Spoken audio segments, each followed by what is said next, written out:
చిరంజీవి గారు ఉన్న గొప్పతనం ఏంటంటే అండి, నేను సింధూరం చేశా, రిలీజ్ అయిన వెంటనే మా గుణసాగర్ నాకు బాగా క్లోజ్ ఆయన చూడాలని ముందులో క్యారెక్టర్ అనుకున్నాడు, చిరంజీవి గారిని ఏదో చేసి నెగిటివ్ క్యారెక్టర్. షూటింగ్ డేట్లు ఇచ్చేసారు, అన్నీ అయిపోయినాయి.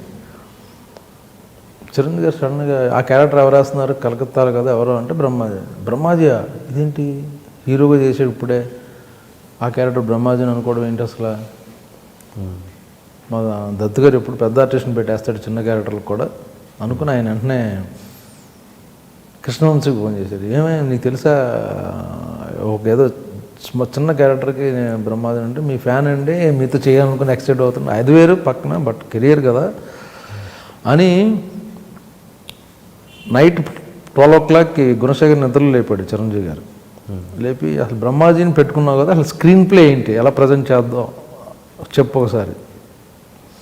కంప్లీట్గా నిన్నాడు. ఓకే ఇది బాగుంది, screen play wise character important ఉంది, స్క్రిప్ట్లో క్యారెక్టర్ పెద్ద గొప్పది కాదు బట్ ప్రజెంటేషన్లో ఎలాగ ఉంటుంది అనుకుని Gunasekhar next day Gunasekhar phone చేసి ఏమైంది సార్ అని. 12 నన్ను చిరంజీవి గారు నిద్ర లేపి బ్రహ్మాజీని ఎలా ప్రొజెక్ట్ చేస్తున్నావు నువ్వు, ఏంటి హీరోగా చేశాడు కదా గబుక్కుని మనం మిస్యూజ్ చేయకూడదు అని చెప్తే నేను నీట్గా ఎక్స్ప్లెయిన్ చేశాను, ఆయన హ్యాపీ అన్నాడు. సో అంత కేర్ తీసుకునేవారు ఆయన.